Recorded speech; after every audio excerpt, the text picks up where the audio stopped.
Good morning साथीहरू, नमस्ते नमस्कार। आजको मेरो मिनी भ्लगमा फेरि पनि म आइसकेको छु अनि म सन्चै छु। हजुरहरूलाई कस्तो छ है कमेन्टमा लेख्नु होला। आज पनि मेरो काम फेरि सुरु भइसक्यो।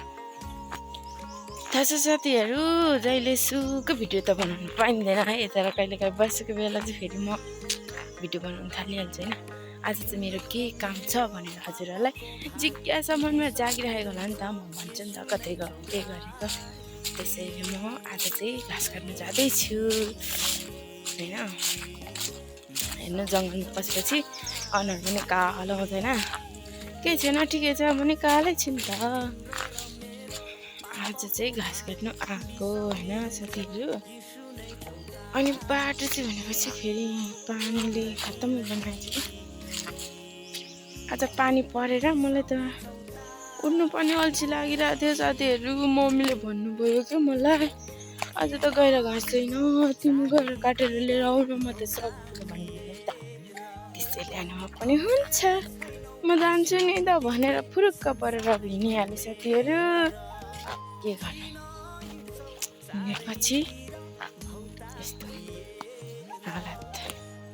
बाटो यति चिप्लो, फेरि झन्डै लडी पठायो क्या। त्यो पनि केही छैन, मेहनत नै सबैभन्दा ठुलो कुरा हो होइन। तर म चाहिँ कहिले मेहनत गर्दैन किनभने म अल्छीको भाँडा हो। हजुरहरूलाई थाहा छ त, म सबै भिडियोहरूमा भनिरहेको हुन्छु नि, म चाहिँ एकदम अल्छी छु है साथीहरू। तपाईँहरू चाहिँ म जस्तै नहुनु है भनेर भन्छु नि। म चाहिँ अल्छी नै हो साथीहरू। हजुरहरू चाहिँ म जस्तो हुनु भएन है, फेरि एकदम कामदारी हुनु पऱ्यो है। म चाहिँ फेरि यस्तै हो है साथीहरू। बिहान बिहानै हिँड्नु त कस्तो कस्तो हुने क्या। ल साथीहरू, अब म चाहिँ मेरो खेतमा पुग्न लागेँ है। अब म तपाईँहरूलाई घाँस झारेको देखाउँछु। आज चाहिँ दाजु आउनु भएको छैन घाँस झारिदिनुलाई।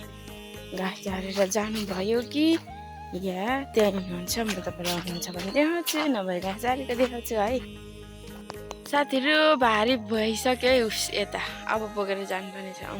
हिजोको रङलाई लागिरहेको छ मैले।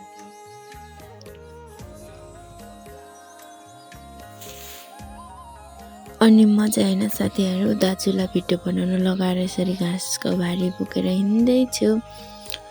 के गर्नु साथीहरू, कहिलेकाहीँ त एक्लै पनि हुन्छ, कहिलेकाहीँ साथीहरू नि हुन्छ। अस्ति चाहिँ दाजु हुनुहुन्थ्यो, त्यही भएर भिडियो बनाउन लगाएको। सरी।